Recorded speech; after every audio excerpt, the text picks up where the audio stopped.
500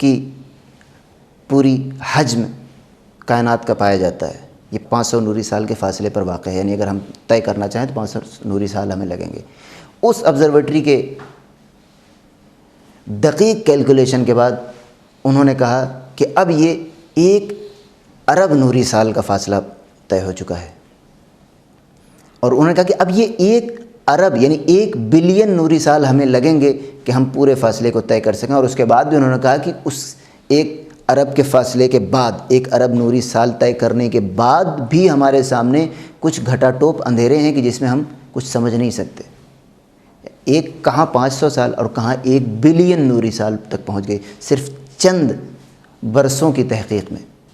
اس تحقیق کے بعد اب جب انسان خدا کا انکار کرنا چاہے یا خدا کی قدرت کا انکار کرنا چاہے یا کسی ایسی ذات کا انکار کرنا چاہے کہ جو مافوق البشر ہو یا مافوق فطرت ہو یا میٹافزیکل ہو، تو یہ بات عقلی سمجھ میں نہیں آتی۔ انسان جہالت کی بنیاد پر تو یہ کر سکتا ہے یا اپنی ضد کی بنیاد پر ایسا کر سکتا ہے۔ خدا کی تفصیلات کا انکار ممکن ہے، لیکن اگر کوئی کہے کہ ایسی کوئی قدرت ہی دنیا میں نہیں پائی جاتی ہے، اس کا مطلب ہے کہ وہ اس بات کو مانتا ہے کہ یہ ساری چیزیں اتفاقاً وجود میں آ گئی ہیں۔ اب اس کائنات کے بعد، اس کائنات کی وسعتوں کے بعد، اب خداوند عالم نے اپنی قدرت کے مظہر کو ہماری آنکھوں کے سامنے پیش کیا ہے کہ ہم اس کو سمجھ نہیں سکتے۔ خطبہ نمبر 159 میں نہج البلاغہ کے مولائے کائنات اسی کی طرف اشارہ کرتے ہیں کہ وہ خداوند عالم کہ جس نے ہماری دنیا کو پیدا کیا، جس کی حقیقت تک ہمارے خیالات نہیں پہنچ سکتے، جسے نہ نیند آتی ہے نہ جسے اونگ آتی ہے، جس کی قدرت کی گہرائیوں تک کوشش کرنے والوں کی کوششیں بھی نہیں پہنچ سکتی ہیں، خیالات بھی نہیں پہنچ سکتے ہیں۔ یہی وہ چیز ہے کہ جس قدرت کی طرف ہمارے ائمہ معصومین علیہ السلام نے بھی اشارہ کیا ہے کہ خداوند عالم قادر مطلق ہے، یعنی اس کی قدرت کے آگے کسی اور کی قدرت کا گزر نہیں ہے۔ اور اس قدرت کا اظہار خداوند عالم بار بار کرتا رہتا ہے۔ نظام بالائے نظام، یہ اگلا سیکشن اسی 10ویں درس میں رکھا گیا ہے کہ اگر آپ کو سمجھنا ہو کہ خداوند عالم قادر ہے یا نہیں ہے تو خداوند عالم اس کا نمونہ بار بار آپ حضرات کے سامنے پیش کرتا رہتا ہے۔ متعدد مثالیں ہیں، حالانکہ تاریخی مثالوں سے اصول دین طے نہیں کیے جا سکتے، لیکن اس بات کو ثابت کرنے کے لیے کہ خداوند عالم اپنی قدرت لوگوں کے سامنے پیش کرتا رہتا ہے، متعدد مثالیں ہیں۔ مثلا اس میں جو 4 مثالیں رکھی گئی ہیں، جناب موسیٰ کی مثال ہے، وہ بچہ کہ جو ابھی صندوق میں ڈالا گیا ہے، اس کی قدرت کتنی ہوگی؟ اس کے مقابلے میں وہ بادشاہ ہے کہ جو لاکھوں افراد کو قتل کر چکا ہے، پورے مصر کا حاکم ہے۔ اس کے باوجود تاریخ نے لکھا کہ خداوند عالم نے بغیر کسی لشکر کے، بغیر کسی فوج کے، بغیر کسی طاقت کے اسی بچے کے ذریعے فرعون کو نابود کر دیا۔ اس کا مطلب کہ دنیاوی لحاظ سے جسے ہم قدرت سمجھتے ہیں، اگر خداوند عالم اس کے مقابلے میں اپنی قدرت ظاہر کرنا چاہے تو یہ قدرت کوئی قدرت نہیں ہے۔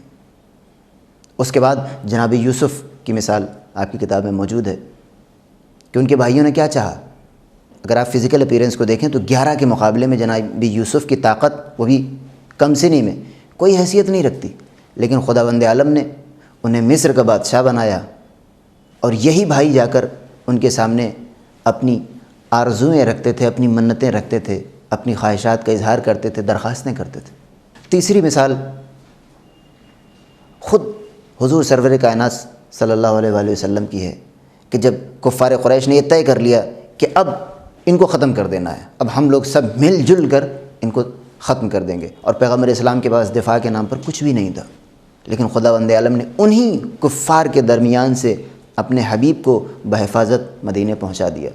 اس کا مطلب یہ ہے کہ انسان کو خداوند عالم کبھی کبھی اس بات کا احساس کراتا رہتا ہے کہ ہماری قدرت کیا ہے اور تمہاری قدرت کیا ہے، اور اس کا اور اس خداوند عالم کی قدرت کا انسان اقرار کرے نہ کرے، بعض اوقات لاشعوری طور پر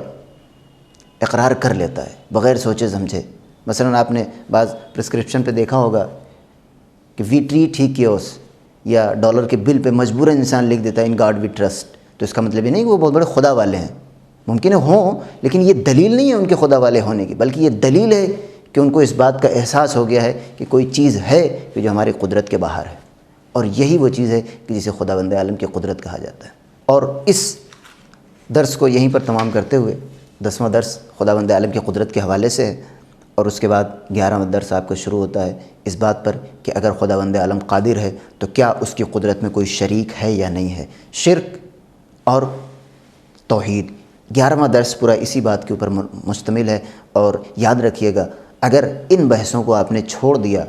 کم از کم اپنے سوالات کے جوابات دینے کی حد تک ان بحثوں کو ضرور پڑھیں، اور الحمدللہ اچھا رسپانس آ رہا ہے، لوگ حصہ لے رہے ہیں سوالات میں، اور یہ کتاب آپ کو ون چینل کے مرکز سے بھی حاصل ہو سکتی ہے، اور 2 زبانوں میں ہے، لہٰذا آپ اپنی سہولت کے حساب سے کوئی بھی زبان منتخب کر سکتے ہیں، لیکن اس بحث کو ضرور پڑھیں، اور صرف اس حد تک نہیں بلکہ اس کے بعد بھی اپنا مطالعہ آپ جاری رکھیں، کیونکہ یہ وہ بحث ہے کہ جس سے آپ جان نہیں چھڑا سکتے۔ فروع دین کو آپ کہہ سکتے ہیں کہ ہمارے ریچولس ہیں، آپ سے کیا مطلب، لیکن اصول دین میں کوئی آپ کو چھوڑنے والا نہیں ہے۔ اگر بحث چھڑ گئی تو یا تو آپ جواب دیں یا پھر آپ ضد پکڑ لیں، اور ضد پکڑ لینا کوئی علاج نہیں ہوتا۔ آپ سامنے والے کے سامنے ضد پکڑ سکتے ہیں، اپنے آپ کے سامنے آپ ضد نہیں کر سکتے کہ یہی صحیح ہے، اس میں آپ کو اپنے آپ کو مطمئن کرنا پڑے گا۔ توحید اور شرک کی ایک مختصر سی گفتگو ہے کہ جس میں اشارہ کیا گیا ہے ایرانی خدائی تصور کی طرف کہ وہ لوگ 2 خدا مانتے تھے، ایک یزدان اور ایک اہریمن، یعنی برائی کا خدا اور ہے، اچھائی کا خدا اور ہے۔ ایک خدا ہے جو اچھی اچھی باتیں کرتا ہے، لوگوں کے ساتھ اچھائی سے پیش آتا ہے، برائیاں جو ہوتی ہیں وہ اس کا ایک خدا اور ہے، لیکن در حقیقت یہ ایک مغالطہ ہے، یعنی ایک غلط چیز کو انہوں نے صحیح سمجھ لیا ہے۔ وہ یہ ہے کہ اگر ہم دیکھیں کہ جتنی بھی دنیا میں چیزیں پائی جاتی ہیں وہ سب کی سب اچھائی پر مبنی ہیں، اور اگر برائی ہو بھی تو ان کو الگ نہیں کیا جا سکتا۔ مثلا ایک بارش ہے، وہی بارش ایک کسان کے لیے رحمت ہے، اور ایک غریب کہ جس کا گھر گر جائے اس کے لیے وہ زحمت سمجھے گا۔ تو اس کا کیا مطلب، اسی بارش کو کیا 2 خدا برسا رہے ہیں؟ ظاہر سی بات ہے ایک ہی خدا ہے، اس کا نتیجہ بدل سکتا ہے، اس کا رد عمل بدل سکتا ہے، لیکن خود بارش کو برسانے والا ایک ہی ہو سکتا ہے۔ دوسری وجہ جو شرک کی ہے، اس میں 4 چیزیں گنوا دی گئی ہیں شرک کے لیے کہ انسان شرک کیوں کرتا ہے۔ پہلی بات تو انسان سیلف سینٹرڈ ہو کے سوچنے لگتا ہے،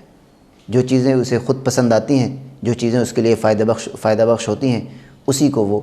سمجھتا ہے کہ خداوند عالم نے اسے اچھا بنایا ہے۔ جو چیزیں اس کے لیے نفع بخش نہیں ہوتی ہیں، سمجھتا ہے کہ یہ خداوند عالم نے اسے شر کے طور پہ پیدا کر دیا ہے، جبکہ وہ شر نہیں ہوتا ہے، خود انسان کے لیے